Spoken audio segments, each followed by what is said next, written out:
Yeah, and I was going to say that at some point that this dream was kind of partly, commenting on the thing that was going to happen, the murders that were going to happen at the King Supers the next day at Strange. The other link that I'm curious about is when the description here to be each carrying cases of contaminants. With my little experience and little knowledge, my imagination is such that that's what I think of FBI and people coming in to do a crime scene would look like. And that would have been what I would have expected King Supers to look like after the tragedy had occurred.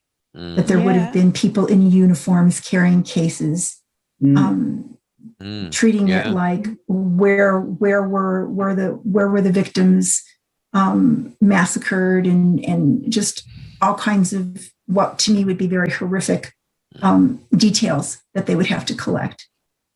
So that to me becomes almost a prediction of, oh my God, here's what's happening now, or what will happen in very graphic detail.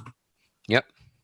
Yeah, I had mentioned informally that the night before Columbine, I had a dream of us in fatigue pants and in the back of a van, and we were racing around under dangerous conditions and dragging people in with guns, etc., and letting them off at different locations, and so all the night beforehand. And I told Billy, and she said, Jesus, I had that dream. I was there when I was in the uniforms, and we were doing the stuff, and we were doing and we started talking about it in our dream groups, which we had 3 or 4 at the time, and 3 other people. We had 5 of us who had interrelated dreams the night before Columbine, all about at some level being engaged in it, which I think is partially a preventive prediction at one level. It's like foreshocks of an earthquake, but it's a preventive to prevent the shock of the tragedy.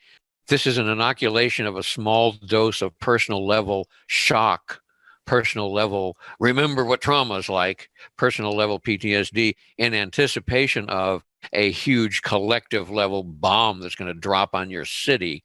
This is your personal inoculation. The night before, you're going to have 24 hours to work on this stuff and process shock through your system from the inside before the outside shock hits, etc., and adds the whole extra impact to it. Right? So I think that's one of the whole purposes of this. And